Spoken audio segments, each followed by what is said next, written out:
तमाम खबरें दिखाएंगे आपको देश दुनिया की, राजनीति की, खेल की, क्राइम और अपराध की सभी छोटी बड़ी खबरें। मऊगंज कलेक्टर ने दिव्यांग के सहयोग के लिए बढ़ाया हाथ। मऊगंज जिला कलेक्टर अजय श्रीवास्तव दिव्यांग कृष्ण कुमार केवट से मिलने पहुंचे। विदित हो कि दिव्यांग कृष्ण कुमार केवट के जन्म के समय से ही दोनों हाथ नहीं हैं, लेकिन कृष्ण कुमार अपने पैरों से लिखकर पढ़ाई की। कृष्ण कुमार 12वीं में 82% अंक हासिल कर सबको आश्चर्य में डाल दिया। पैरों से ही लिखना, खाना पीना आदि सभी कार्य दिव्यांग पैरों से ही करता है। इसकी जानकारी जब कलेक्टर अजय श्रीवास्तव को मिली तो उसके घर ग्राम पंचायत भाटी सेंगर के हुर्रई मुढ़ान बस्ती पहुंच गए, जहां उन्होंने अपनी आंखों से देखा कि एक दिव्यांग जिसके दोनों हाथ नहीं हैं वह किस तरह कार्य करता है और कितना मेधावी है। उन्हें यह देखकर बड़ा आश्चर्य लगा। कक्षा 12वीं की परीक्षा परिणाम आने के बाद से वह सुर्खियों में आया, लेकिन शासन प्रशासन की उपेक्षा के बावजूद भी वह अपनी पढ़ाई निरंतर करता रहा। प्रदेश के मुखिया शिवराज सिंह चौहान ने दिव्यांग से सीधे संवाद भी किया था, जिस पर दिव्यांग ने कलेक्टर बनने की इच्छा जाहिर की थी। सीएम शिवराज सिंह चौहान ने सुविधा देने का वादा किया था, लेकिन उनका वादा फिल्मी निकला। कहते हैं ना, वादा तो टूट जाता है, और सीएम शिवराज सिंह चौहान द्वारा किया गया वादा भी टूट गया। इसके बाद भी दिव्यांग के हौसले नहीं टूटे और इस वर्ष वह स्नातक की परीक्षा पास किया है और पीजीडीसीए का भी कोर्स कर रहा है। मिलने के बाद कलेक्टर अजय श्रीवास्तव ने उसे आश्वस्त किया है कि उसे अपने कार्यालय में कंप्यूटर का कार्य देंगे और घर में पढ़ने के लिए किताबें भी उपलब्ध कराएंगे।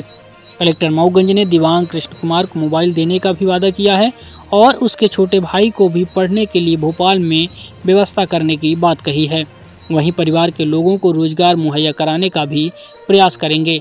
कलेक्टर के इस आश्वासन पर दिव्यांग कृष्ण कुमार केवट और उसके परिवारजनों ने कलेक्टर को प्रति धन्यवाद ज्ञापित किया है। उन्होंने मुझे बताया कि उन्हें मुझे एक गाइड चाहिए, वो भी मिल के आए हैं कृष्ण कुमार केवट जी से, जिनके दोनों हाथ नहीं हैं। तो इससे मुझे जानकारी मिली, तो मैं कल ही आने वाला था, बट कल लेट हो गए थे, तो मैं आज सुबह सुबह यहाँ आया हूँ। कृष्ण कुमार केवट जी यहाँ रहते हैं, भाटी सेंगर गाँव है, यहाँ अपने परिवार के साथ रहते हैं और इनके दोनों हाथ नहीं हैं, बचपन से ही नहीं है। मैंने डॉक्टर से पूछा था, कल ही फ़ोन करके पूछा था क्या हम इनको हाथ लगवा सकते हैं, आर्टिफिशियल लिम्स लगवा सकते हैं। तो उन्होंने कहा चूँकि बचपन से हाथ नहीं है, इसलिए इस बात की संभावना तो लगभग 0 है कि हाथ लग पाएँ। लगेंगे भी तो वो उपयोगी नहीं रहेंगे, उनका उपयोग नहीं कर पाएंगे।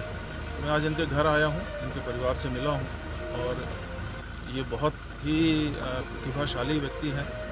82% इन्होंने हायर सेकेंडरी में पाए हैं और अभी बीए पास कर लिया है और आगे इन्होंने अपनी इच्छा व्यक्त की थी कि मैं आईएएस बनना चाहता हूँ।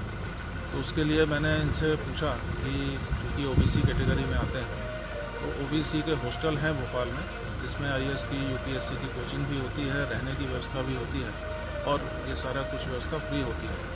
तो मैंने इनसे पूछा था कि हम आपको वहाँ भोपाल भेजने की व्यवस्था कर सकते हैं, तो आप बताएं आप क्या चाहते हैं।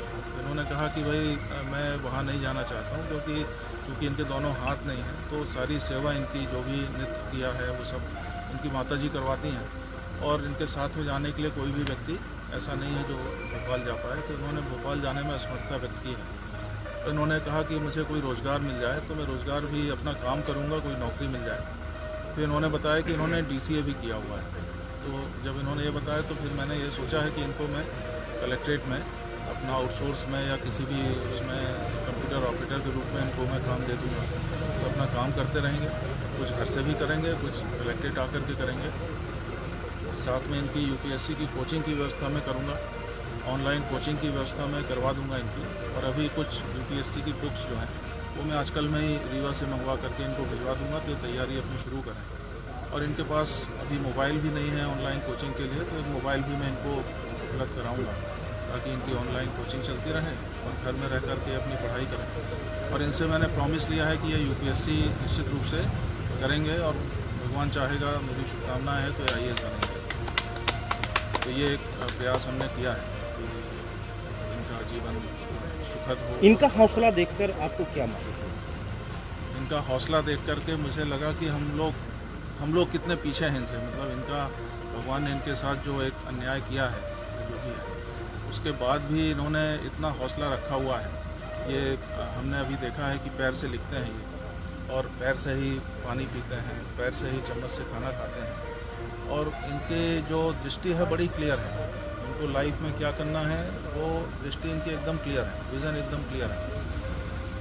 मूलतः ये चाहते थे कि मैं यूपीएससी करूँ, IAS बनूँ, पर जब ऐसा उनकी व्यवस्थाएं ज़्यादा नहीं हो पाई तो उन्होंने कहा कि भाई अब मैं चाहूँगा कि मैं यहाँ रहकर रोज़गार करूँ और अपने परिवार को सपोर्ट करूँ। ये कितना बड़ा इनका, इतनी बड़ी सोच है कि इन पर गर्व होता है, हम सबको इन पर गर्व है। Thank you. छोटे भाई हैं और वो अभी BSc सेकेंड ईयर में हैं और वो नीट करना चाहते हैं। उन्होंने एग्ज़ाम दिया भी है और नीट की कोचिंग वगैरह नहीं कर पा रहे हैं क्योंकि फाइनेंशियल प्रॉब्लम है। तो मैं कोशिश करूंगा कि भोपाल में जो OBC के हॉस्टल हैं, मैं बात करूंगा जो आयुक्त हैं हमारे OBC के, उनसे मैं रिक्वेस्ट करूंगा कि यदि वहाँ नीट की सुविधा हो कोचिंग के लिए तो हम इसको भेजेंगे। और प्लस इनका जो परिवार है उनके लिए भी हम कोशिश करेंगे कि आजीविका के समूह में शामिल करके इनकी माता जी को, और कोई लोन वगैरह यदि लेना चाहें, कोई व्यवसाय करना चाहें उनके माता पिता, तो वो भी हम उपलब्ध कराएंगे। कोशिश करेंगे कि परिवार पूरा बहुत आगे बढ़े और एक पूरे भारत के सामने एक एग्जाम्पल बन के उभरे।